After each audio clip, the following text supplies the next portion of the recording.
Es el apóstol Pablo hablando y dice: porque si yo oro en lengua desconocida, mi espíritu ora, pero mi entendimiento queda sin fruto. ¿Qué pues? Oraré con el espíritu, pero oraré también con el entendimiento. Cantaré con el espíritu, pero cantaré también con el entendimiento.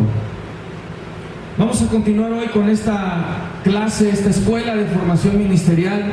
Empezamos la semana pasada con el tema de lo que es oración y adoración, y hoy quiero enfocar sobre la necesidad de orar con el entendimiento. Lo primero que cada orador necesita entender es que la oración crea toda clase de movimiento e interacción espiritual entre el Espíritu de Dios y tú. Cuando tú llamas a Dios, cuando tú dices Padre Celestial, Señor Jesús, cuando tú empiezas tu oración, detonas, provocas, activas movimiento espiritual.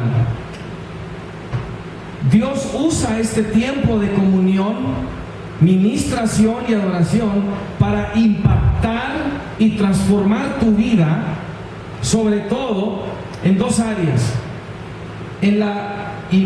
Para transformar tu vida, impactarla en la imagen de Cristo y en la mente de Cristo. Entonces, orar no solamente es adorar y ahí terminó, como si cumpliste con tu obligación de venir ante Dios y adorarlo, porque es lo que debes hacer. Es mucho más que eso. Vuelvo a repetir, se trata de una interacción. Debe de ser más un diálogo entre el Espíritu de Dios y tu espíritu, porque cuando tú oras y tú buscas a Dios, el Espíritu Santo, quien conoce todas las cosas y está involucrado en la oración, Él viene y empieza a revelar a tu espíritu la voluntad de Dios, las cosas de Dios y muchas otras cosas que Él empieza a hablarle o a depositar en tu espíritu. Cada vez que te presentas a Dios para buscarlo en oración, debes entender y creer que al final de esa comunión, un aspecto de tu vida fue transformada. Tú debes levantarte, si estabas hincado, si estabas postrado, arrodillado, pero tú debes levantarte al final de esa oración con un aspecto de tu vida transformada, cambiada. Debes entender esto, es importante, porque no debes acercarte a la oración o al tiempo de oración como si fuera un ejercicio religioso. Repito, como si fuera una obligación tener que orar y al final decir, ya cumplí con la oración de este día. No, algo sucedió en tu espíritu, algo tomó lugar. De ahí la importancia de pasar este tiempo con Dios, porque se trata, repito, de una interacción. Él está transformando tu vida cada vez que tú lo buscas en oración. El Espíritu Santo usa este tiempo para transformarte y moverte del último nivel de gloria a tu siguiente nivel de gloria, porque la palabra de Dios dice que somos transformados de gloria en gloria por el Espíritu Santo a la imagen de Cristo, que cuando terminaste de orar en ese momento te pareces un poquito más a Cristo. Ese es uno de los propósitos enormes de la oración. Que entiendas que cada vez que oras, adoras y cantas, eres transformado y preparado para el propósito de tu llamado y ministerio dado por Dios. Tienes que tener este entendimiento de la oración. Si no oras entendiendo esto, vas a ver el tiempo de oración como un tiempo obligatorio religioso que tiene que hacerse y nada más. Incluso si no oraste o tienes días que no has orado, no has buscado el rostro de Dios, es posible que sientas culpabilidad porque no lo has hecho. Y no necesariamente significa que es una convicción del Espíritu diciéndote: no has orado, no has buscado el rostro de Dios. Estoy hablando de una culpabilidad humana. La culpabilidad humana indica que estás siendo religioso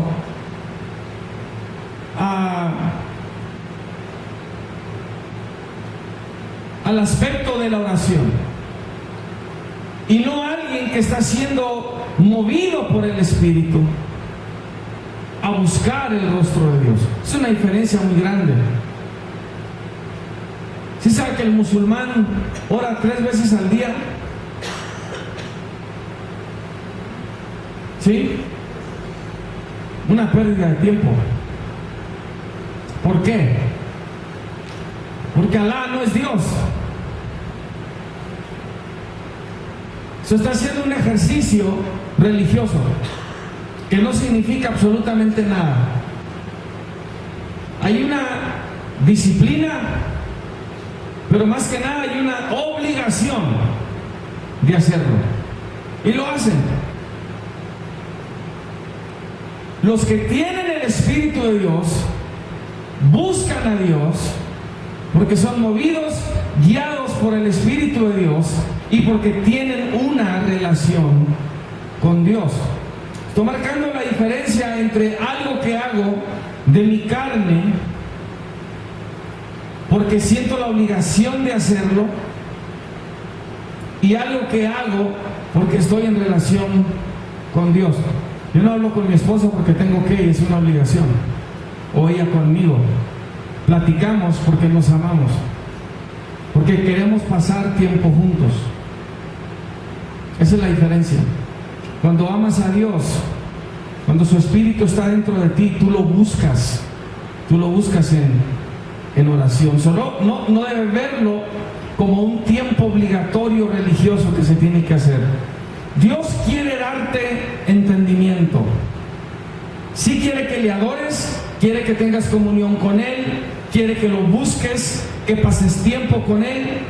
La palabra de Dios dice que el Espíritu de Dios te anhela celosamente. Él está esperando que tú lo busques.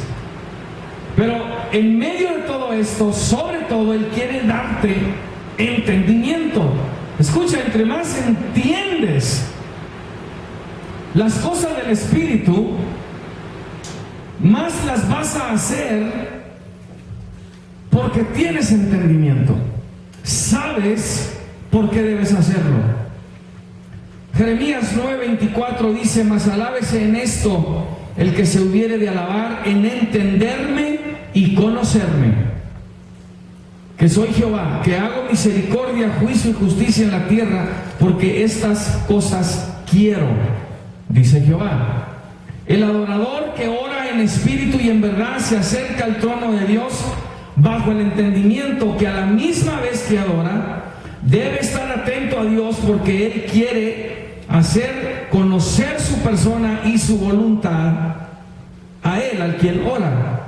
Eres llamado a orar y a cantar porque son expresiones de adoración a Dios, pero debes allegarte a Dios con la expectativa que Él quiere darte entendimiento, y no que entiendas que el tiempo de comunión con Él es un evento religioso, rutinario y ritualista. Debes entenderlo como un tiempo sobrenatural creado por Dios para darse a conocer a ti, para que lo entiendas. Siempre recuerda que la oración es un tiempo creado por Dios para Él y para ti, donde quiere darte palabra, revelación, formación, transformación, preparación, visión, estrategia, dones, ánimo, fortaleza, poder, sanidad, provisión, dirección, guianza, entre otras cosas. Si no oras, te estás perdiendo de todo esto, porque Él quiere darse a conocer, Él quiere darse a ser entendido. Esto sucede cuando tú empiezas a crear movimiento espiritual, cuando oras, cuando buscas a Dios en oración. La persona religiosa puede mostrar mucha reverencia y celo por las cosas que considera divinas, pero las hace sin entendimiento. Y no hay verdadera sustancia espiritual porque no las practica dentro de una comunión y relación genuina con el Espíritu de Dios. Mucho de lo que hace un religioso, Dios no le dijo que lo hiciera. El religioso cree que es lo que se debe hacer. La palabra de Dios, según el lenguaje griego, define a la persona religiosa como una persona supersticiosa. Un religioso es un supersticioso. Lo que hace un religioso es que cuida mucho y se ocupa de un aspecto externo y superficial de su vida espiritual, apegándose estrictamente a lo ceremonial o a lo tradicional, pero tal reverencia está fundada en superstición. Hoy en día en el catolicismo se practica la cuaresma, empezó ayer, y van y ponen ceniza en sus frentes, en la forma de una cruz. Carece de sustancia espiritual porque no es ordenada por Dios. Los primeros cristianos no la hicieron. Todo el narrativo, toda la doctrina que se elabora para promover esto es una doctrina demoníaca. ¿Por qué? Porque Dios no la ordenó, no es de parte de Dios, pero la siguen haciendo porque la superstición tiene un efecto muy poderoso y demoníaco sobre aquellos que la practican. Aunque le infundan y traten de usar algunas citas bíblicas para torcerlas. Recuerde que Satanás también sabe la Biblia. Satanás también sabe cómo torcerla y usarla para convencer. Por eso se llaman doctrinas de demonios. Y aunque la Biblia use en ciertas partes, por así decir, la palabra ceniza, nunca Dios intencionó que se hiciera lo que en este tiempo se va a hacer, y es superstición. Más que nada es superstición, más que otra cosa. Y es lo que hace un religioso, y se apega estrictamente a lo ceremonial. La mente supersticiosa supone e inventa ideas, tradiciones y prácticas religiosas que son inducidas por espíritus demoníacos. Son capaces incluso, y no estoy hablando necesariamente de la práctica de la ceniza durante este tiempo, pero en muchas otras áreas y en muchas otras religiones, la superstición, lo religioso es hasta capaz de causar euforia, estados de trance o delirio religioso que puede interpretarse como eventos espirituales, y no lo son. Entonces, cuando una persona, por ejemplo, racionaliza que es mejor orar y pedirle a una personalidad que considera santa, porque cree que esta personalidad está más cerca de la presencia de Dios y que por tener esa posición puede interceder mejor a favor de ella ante Dios, Esto es superstición y falta de entendimiento. La superstición o religiosidad genera oraciones estériles y pecaminosas.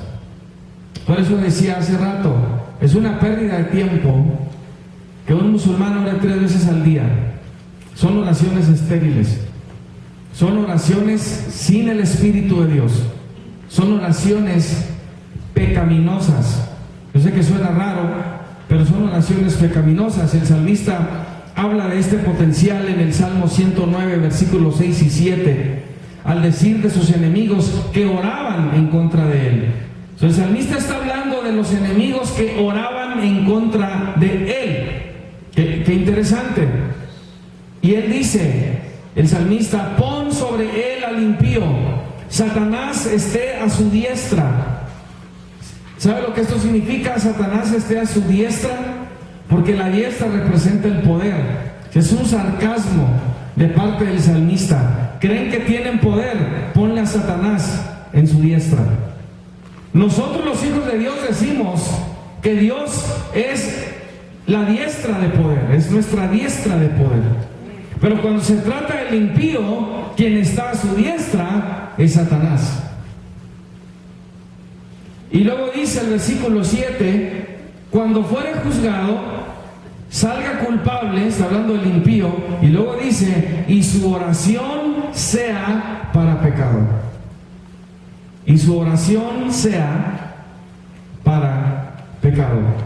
Cuando no hay entendimiento y dirección del Espíritu Santo en la oración puede resultar en pecado, en una perversión y torcedura de la verdad. Por lo tanto, cada oración que el religioso supersticioso le ofrece a una imagen o a otro Dios, le es para pecado. ¿Por qué? No hay entendimiento. Por eso hay que orar con entendimiento, hay que cantar con entendimiento. Entonces Dios nos da entendimiento porque quiere que sea un fundamento en nosotros que define y protege la verdad de las dinámicas espirituales de adoración, para que el orador entienda claramente que estas dinámicas, escuche, que estas dinámicas solo pueden salir de la mente de Dios y no de la mente del hombre. Dios solo recibe la adoración de un adorador que Dios le dijo que ofreciera. Dios no le dijo a Saúl, ofréceme sacrificios. Saúl lo hizo de su propia voluntad y Dios no lo aceptó y perdió el reino. Dios se enojó con él, se molestó con él, aunque hizo algo aparentemente espiritual. ¿Sí sabe cuántas penitencias se van a estar haciendo durante estos 40 días? ¿Quién les dijo? ¿Por qué creen que Dios las va a recibir? ¿Por qué creen que Dios las va a aceptar? Si el Hijo de Dios ya lo hizo todo en la cruz, consumado es, ya está hecho. ¿Qué vas a hacer tú para obtener y ganarte el favor de Dios? Es un insulto, es una ofensa. Es decirle a Cristo, lo que tú hiciste no fue suficiente, yo todavía tengo que pagar por esto.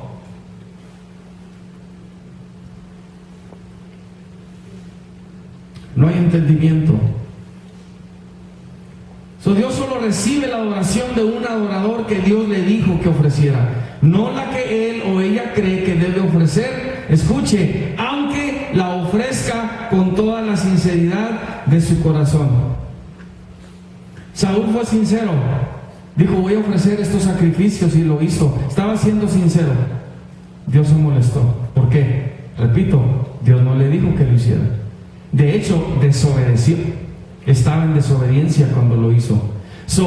Ofreció sacrificios en rebeldía. Y creen que porque el acto de sacrificar debe ser aceptable a Dios, están equivocados.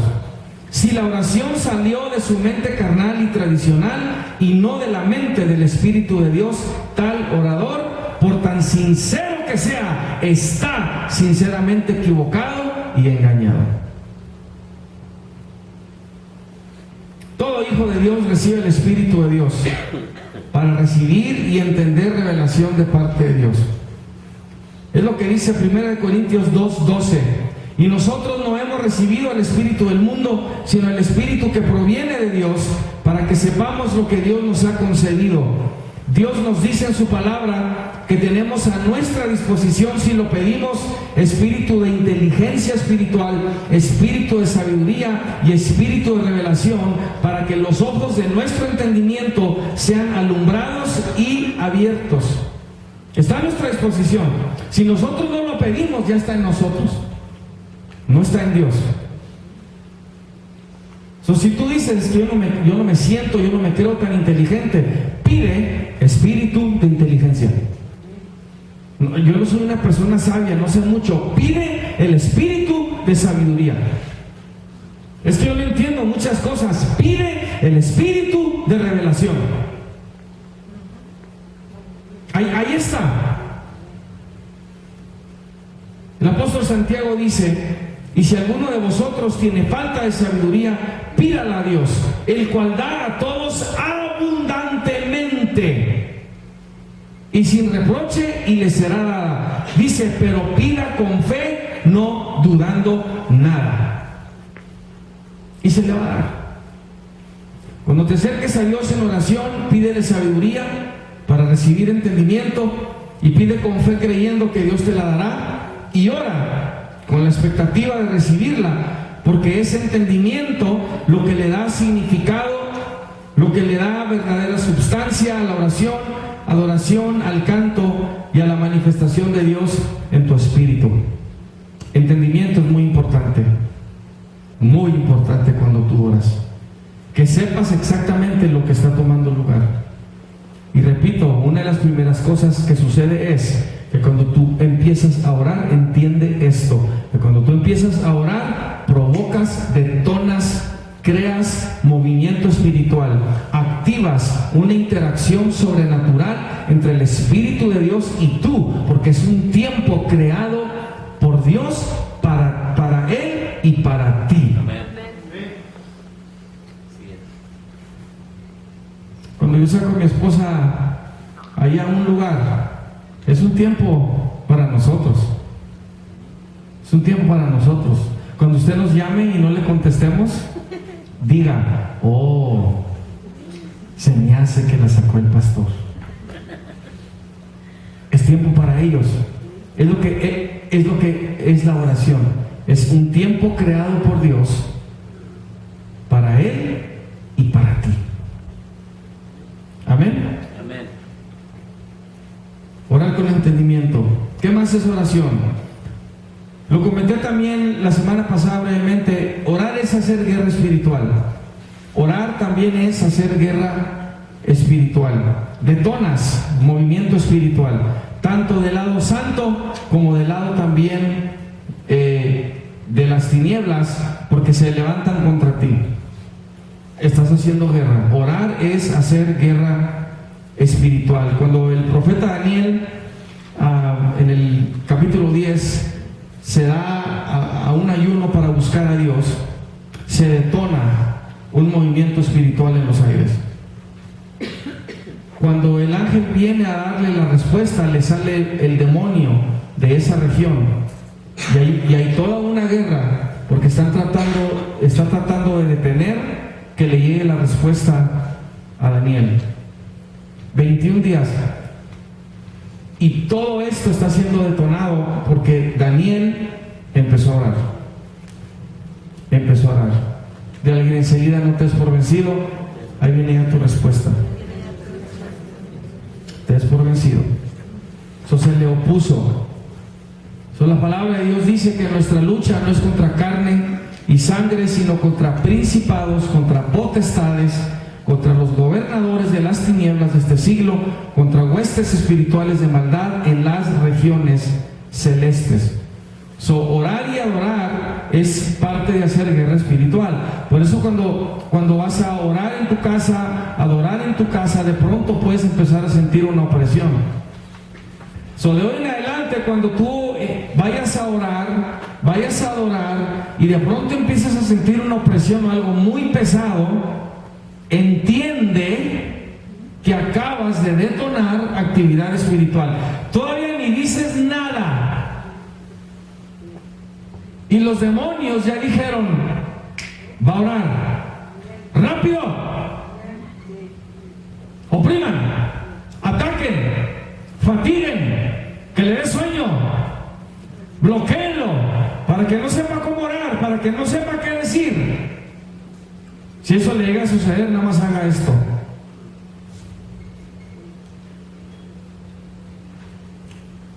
Y le van a venir las palabras. ¿Sí? Amén. Cuando de pronto sientes una opresión o algo pesado, no es porque Dios no está agradado contigo.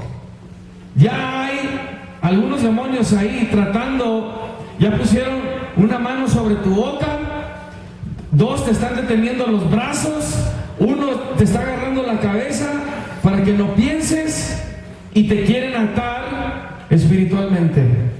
Entiende que ya detonaste actividad espiritual. Amén. Push. Push back. Amén. Empuja. Empuja. Porque ya te están peleando. Esa es una indicación. Empuja. Una parte que quiero agregar aquí es que en esta guerra espiritual es crucial entender que Satanás va a atacar tu mente. Satanás va a atacar tu mente. Es crucial. Por ahí busca discapacitarte por tu mente. Específicamente 2 Corintios 10, 4 al 6 nos revela y advierte que las armas de nuestra milicia no son carnales, sino poderosas en Dios, y este es el propósito, para la destrucción de fortalezas o imaginaciones, para derribar argumentos y toda altivez que se levanta contra el conocimiento de Dios, y para llevar cautivo todo pensamiento a la obediencia a Cristo, todo pensamiento que se opone al conocimiento de Dios, todo pensamiento debilitante, todo pensamiento que te oprime, todo pensamiento que te culpa, llevarlo cautivo a Cristo. Tú sabes en tu espíritu cuando estás siendo redarguido por el Espíritu de Dios, y sabes cuando es Satanás, un demonio que te está culpando todavía por algo que Dios ya te perdonó, que hiciste hace 20 años, hace 30 años. Tú sabes la diferencia. Tú tienes que destruir esa imaginación, esa fortaleza que el enemigo, especialmente si es una constante, si es una regular, si es una común, con la que siempre te está atacando. Las fortalezas que somos llamados a destruir es una referencia clara y específica a una de las estrategias más grandes del enemigo contra los hijos de Dios y contra del ser humano, que es guerra mental, o ataca la mente del ser humano con el propósito de establecer en su mente fortalezas o imaginaciones mentales con las cuales pueda tomar el control del ser humano para oprimirle, deprimirle, intimidarle, atemorizarle o levantarle actitudes de altivez y arrogancia contra el conocimiento de Dios, dándole argumentos y razonamientos demoníacos. Cuando alguien te habla de Dios, o alguien te dice algo de Dios o de su Espíritu o del Señor, y tú tienes una respuesta en contra para todo, es un argumento diabólico. Porque tú mismo estás resistiendo que ese conocimiento te edifique, te bendiga, te haga libre. Y tú tienes una respuesta defensiva para todo. Ese ya es un demonio. ¿Qué debes hacer para contraatacar este asalto mental del enemigo? El Hijo de Dios arma y blinda su mente con la palabra de Dios. Tú debes armar tu mente, blindarla, protegerla con la palabra de Dios. Llevas todo pensamiento cautivo para obedecer a Cristo y rechazas toda actitud de arrogancia y soberbia que te posiciona en contra de Dios. Es lo que este es el contraataque tuyo cuando el enemigo busca asaltar tu mente. Orar también es guerra espiritual, y lo que el enemigo va a hacer es que él va a atacar tu mente. Tú contraatacas, tú resistes y tú rechazas todo lo que lanza tu mente con la palabra de Dios.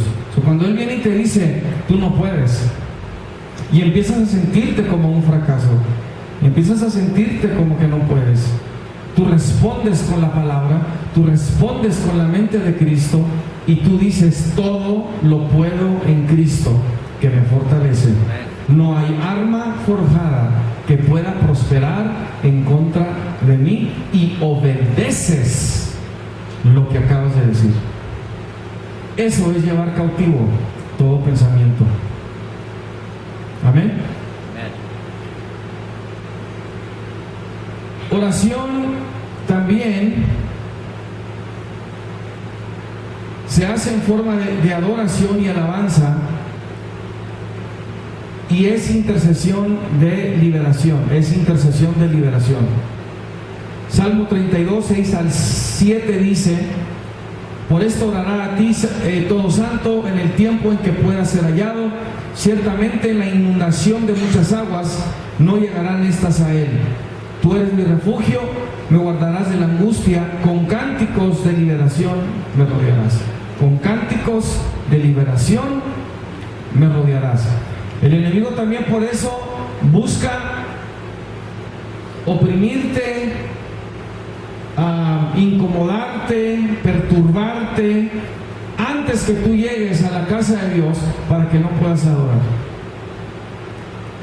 Porque entiende también que cuando tú alabas y tú adoras, no solo caen tus cadenas, sino puedes hacer que caigan las cadenas de la persona que está adorando enseguida de ti, o de alguien más en este lugar. Satanás pelea la alabanza y adoración cuando el cuerpo de Cristo se reúne, y esta es una de las razones, porque los cantos son liberación. ¿Escuchó? Porque los cantos son liberación. La palabra liberación en este salmo que acabamos de leer, en el hebreo es palet, y significa escape. Escape. Cuando cantas, te escapas del enemigo. Cuando adoras a Dios en canto, literalmente das gritos de escape. Entonces Satanás no quiere que adores a Dios en la libertad de su Espíritu Santo. Aún más significante, busca detener el impacto de tu adoración, de tu alabanza intercesora, no solo para ti, sino para los que están alrededor de ti, que te ven y oyen tu alabanza, que oyen tus gritos de escape. Cuando dice el Salmo, con cantos de liberación me rodearás, uno de los significados para esa palabra cantos es gritos. El Salmo 32, 7 ahí está diciendo, con gritos de liberación me rodearás. ¿Nunca le ha sucedido que viene a la casa de Dios y empieza la alabanza, empiezan a cantar, etcétera, y usted está batallando para hacerlo, no puede. Están las letrotas ahí en la pantalla y no puede ni siquiera leerlas y cantarlas, aunque ya están ahí, y todo lo que tienen que hacer es leerlas y repetirlas, y viene su liberación. ¿Sí? Con gritos de liberación me rodearás. El apóstol Pablo, su acompañante Silas, estaban en la cárcel. Quiero que vea esta imagen. Están en la cárcel. Así vienen muchos a la casa de Dios, vienen en cadenas. Repito, por eso el enemigo les pelea adorar, cantar, porque sabe que van a caer, garantizado. El apóstol Pablo y su acompañante Silas experimentaron esta clase de liberación de una forma sobrenatural mientras están atados. Dice que estaban en el cepo. Es un instrumento que ponían sobre los pies y ya no los podían mover, ya no los podían sacar. Y dice la escritura que estaban en el calabozo, en la parte más adentro del calabozo, en lo más oscuro. Y ahí están. ¿Sepa usted? En el cepo. Ahí están. Pero algo hicieron a medianoche. A medianoche, en la parte del calabozo más adentro, el más oscuro, me imagino. Yo no sé quién fue, pero yo pienso que quizá Pablo le dijo a Silas: espérate, vamos a esperar la medianoche. Y ahí están. Y llega la medianoche. Y dice: pero a medianoche, orando Pablo y Silas, Hechos 16, 25 y 26, cantaban himnos a Dios, y los presos los oían. Imagínense, medianoche, la mayoría está dormido quizá, o tratando de dormirse, y estos dos, pero adentro, empiezan a cantar. A lo mejor les empezaron a decir: ¡hey! ¡Cállense! ¡No dejan dormir! ¿Qué les pasa? Y ellos siguieron cantando. Los presos los oían. Y dice: entonces sobrevino de repente un gran terremoto, de tal manera que los cimientos de la cárcel se sacudían, y al instante se abrieron todas las puertas y las cadenas de todos se soltaron. Amén.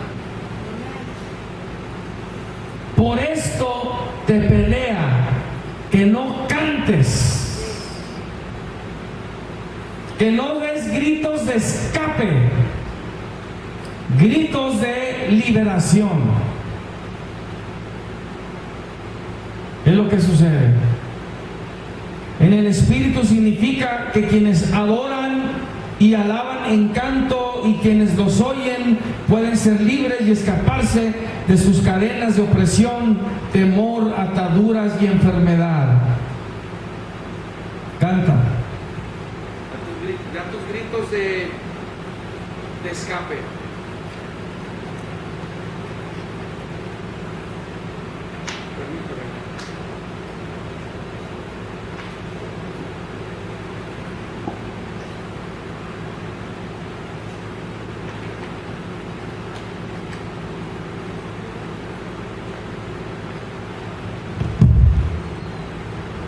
Muy bien, estamos hablando sobre las cosas que están conectadas con la oración. Hermanos, ¿se están dando cuenta todo lo que estamos hablando? Y no es todo, obviamente no es todo lo que está en la palabra. Estas son algunas de las cosas principales. Pero se da cuenta lo que sucede cuando oras, y eres un adorador. Esto empieza a suceder. ¿Sí? Quiero comentar ya por último esta que va a ser la última por hoy. Sí.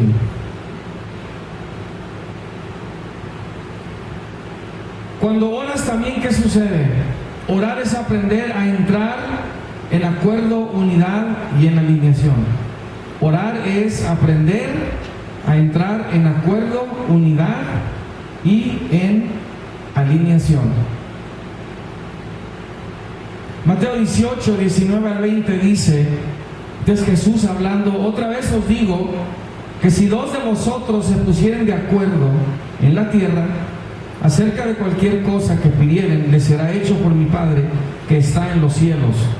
Porque donde están dos o tres congregados en mi nombre, ahí estoy yo en medio de ellos. ¿Por qué? Porque todos estamos en acuerdo. O sea, no solamente entre nosotros, sino primero con Él. Cuando estamos en acuerdo con Él, estamos en acuerdo de nosotros y algo va a suceder aquí en la tierra. Cuando hay alineación, unidad y acuerdo entre los que se reúnen, se pusieron de acuerdo. Cuando tú empiezas a orar, Padre Celestial, me acerco a ti para buscarte. Uno de los impactos que toma lugar en tu corazón cuando tienes comunión con el Espíritu de Dios es que tu corazón aprende a unirse, entrar en acuerdo y en alineación a la voluntad del Espíritu de Dios. Usted ya sabe, según Efesios 4:3, que el Espíritu de Dios es el Espíritu de unidad. El Espíritu de Dios es el Espíritu de unidad. Todo llamado aprende la unidad cuando ora, porque aprende que tiene que morir a toda actitud y pensamiento carnal que reflejan egoísmo. Tú no te puedes acercar así a Dios a orar. El Espíritu Santo no hace nada sin unir y poner en acuerdo a los que son de Él. Los tiene que poner en acuerdo, los tiene que unir, primero con Él, porque se aprende la unidad en oración con Él. Aprendes a alinearte, aprendes a someterte, aprendes a entrar en acuerdo con el Espíritu de Dios. La unidad es del Espíritu. Entonces tu unidad empieza cuando oras y tienes comunión con quien une a todos los hijos de Dios, es el Espíritu Santo. Así es que al entrar en unidad y en acuerdo con el Espíritu Santo, puedes entrar en acuerdo y en unidad con tus hermanos y hermanas en Cristo que son del mismo Espíritu. ¿Qué significa esto pues también? Que si no oras, no aprendes a unirte. Porque en ese proceso vas a tener que tratar con las actitudes que te desunen, que te dividen. Y aprendes a morir a ellas cuando pasas tiempo con Dios, en tu comunión con Dios. Esta es una muy importante también. Cuando tú oras, tú aprendes a entrar en acuerdo, en unidad y en alineación. Primero al Espíritu de Dios y luego después con tus hermanos y tus hermanas en Cristo que son del mismo Espíritu. Muy importante. Amén. Si usted quiere copia de este material, que es oración y adoración, acérquese con la pastora y dele su nombre para saber cuántas copias necesitamos imprimir y se la estamos entregando. Va a aprender también que orar también es hacer súplica, hacer ruego, que debe orar en todo tiempo y en todo lugar, y lo que eso también significa, que debe orar con un corazón de gratitud porque impacta tu corazón, cambia tu corazón. ¿Por qué cosas orar?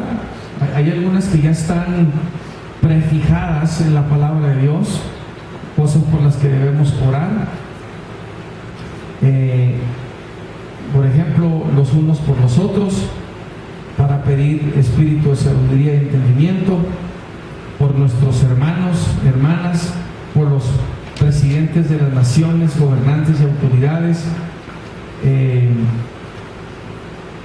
para orar para que el amor de los hermanos, la iglesia, abunde, orar para estar preparados y apercibidos para la segunda venida de Cristo, orar para crecer en el Señor, orar con insistencia. Hay muchas cosas, hay muchas cosas. Va a haber también, va a recibir las citas bíblicas que hablan de las expresiones corporales al orar. Por ejemplo, ¿por qué levantamos las manos? Y vienen las citas. ¿Por qué nos arrodillamos o postramos? ¿Por qué cantamos? ¿Por qué cantamos en voz alta? ¿Por qué cantamos con música? ¿Por qué danzamos? ¿Por qué imponemos las manos sobre las personas cuando oramos por ellas? ¿Por qué lloramos? ¿Por qué decimos amén en las reuniones? Y todas las citas que hablan en referencia a todo esto. Amén. La siguiente área de formación ministerial que vamos a estar hablando tiene que ver con la palabra de Dios, y eso la empezamos el próximo jueves. Gloria al Señor. Amén.